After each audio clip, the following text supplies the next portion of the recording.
এই যে রিসেন্ট যেটা বেরোলো না, ওই যে ওই নেটফ্লিক্সে নাদানিয়া, এলো, নাদানিয়া। নাদানিয়া, নাদানিয়া, সैफ আলি খানের হ্যাঁ। ছেলে আর হুম ইব্রাহিম হুম হুম আলী হুম খান হুম হুম হুম আর হুম হুম শশী হুম হুম। কাপুরের ভাই, আমার ট্রেলার প্রবলেম দেখেই এটাই। পুরো একদম, ট্রেলার দেখেই পুরো অবস্থা খারাপ হয়ে গেল, মানে কি জিনিস সে ওটা হচ্ছে, কি সিনেমাটা।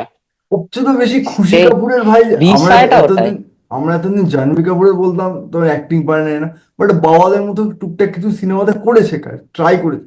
আর ওর বোনটা ভাই এই ভাই তোরা কেউ প্যাথেটিক, হ্যাঁ, হ্যাঁ, হ্যাঁ, প্যাথেটিক। হ্যাঁ, ওর হ্যাঁ, কিচ্ছু হ্যাঁ, নেই হ্যাঁ। ভাই, লিটারেলি। তোরা তোরা কেউ জাহ্নবী কাপুরের, আমি একটা সিনেমা বলছি, ওই তোর ওই কি মিলি সিনেমাটার নাম, ঠিক আছে দেখেছিস? মানে হচ্ছে বেসিক্যালি তোর না, একটা দেখা হয়নি, দেখো, নাম ফ্রোজেন, শুনছি। ফ্রিজে মানে আটকে যায়, ফ্রোজেন, ফ্রিজের হ্যাঁ মধ্যে হ্যাঁ আটকে হ্যাঁ, যায়, ফ্রিজারের মধ্যে আটকে যায়, হ্যাঁ হ্যাঁ, ওই ফ্রিজারের মধ্যে সিনেমাটা আটকে কিন্তু, যায়, হ্যাঁ। ওই সিনেমাটা কিন্তু ও কিন্তু মানে যতটুকু করার দরকার ততটুকু কিন্তু করেছে, হ্যাঁ সেই মানে হচ্ছে কি একটা ডেসপারেট যে ব্যাপার চলে আসে সেইটা করিনি, বাট হ্যাঁ ঠিকঠাক করেছে। তো তো আমার প্রবলেমে, আমার এখনো আর অব্দি এবার জাহ্নবী এইখানে একটা কাপুরের দেখা যেটা বেস্ট কাজ হচ্ছে, হলো বাওয়াল। ওই একটা কাজ আমার বেস্ট লেগেছিল ভাই। না ওটা আমি ওটাও দেখিনি, ওটা আমি দেখিনি, আমারও ভাল ওটা আমি লেগেছে। দেখিনি। পাল সিনেমাটা খুবই ভালো।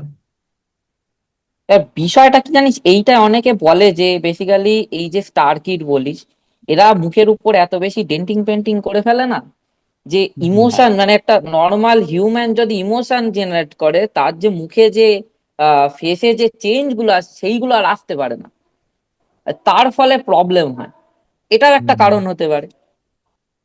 যাই হোক, এই হচ্ছে বিষয়।